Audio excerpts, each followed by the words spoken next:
Many leaders I've come across get confused between their sphere of influence and their span of control. And I believe that the great leaders all understand that sphere of influence is much more important than span of control. The span of control leaders are concerned about the size of their organization. They're concerned about the size of the budget they manage. They're hesitant to make decisions that are necessarily in the best interest of the company in order to maintain a large control over a certain section of a company or an entire company. And in my view, oftentimes that can lead to an imbalanced approach to decision making. So I always think of leaders as ones who understand the difference between influence and control, and who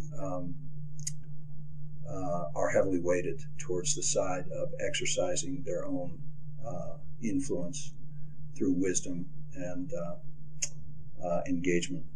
The worst thing that we can do is micromanage our teams. Nobody likes to be micromanaged. They want to be given the freedom to exercise their own brain power and develop their own projects.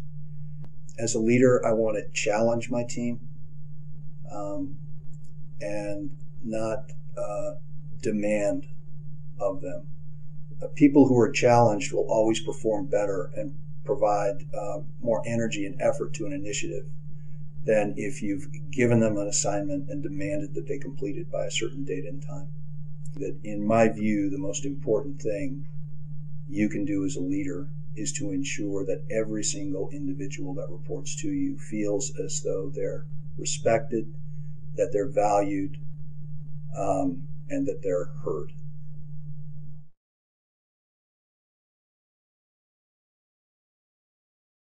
A lot of young, bright college graduates who are identified for executive roles get identified because they've got native intelligence coupled with very strong attention to detail and very good analytical skills. And it's almost an oxymoron, because people who have those qualities, when they move into a supervisory or executive role, tend to micromanage. That's what they know how to do. They're attentive to detail and they're analytical. So I think it's something for any budding, interested young leader to be conscious of and aware of. And it's certainly something that I had to learn, because I took my detail orientation and my analytical skills and immediately thought the best way for me to add value as a leader was to show everybody how they needed to be more detail oriented than analytical. And that's not the best way to lead people.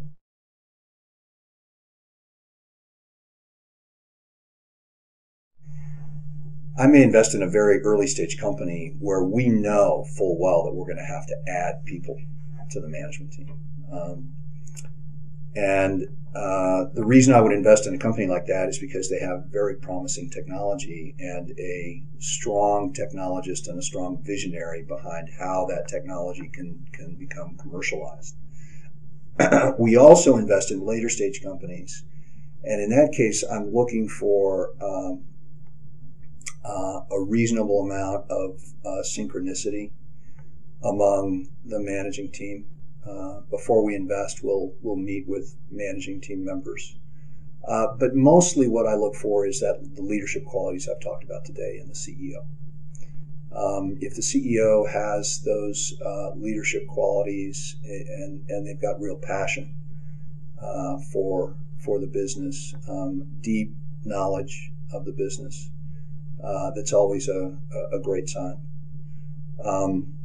I will tell you that I would rather invest in a company that has a mediocre business plan and a great management team than a great business plan and a mediocre management team.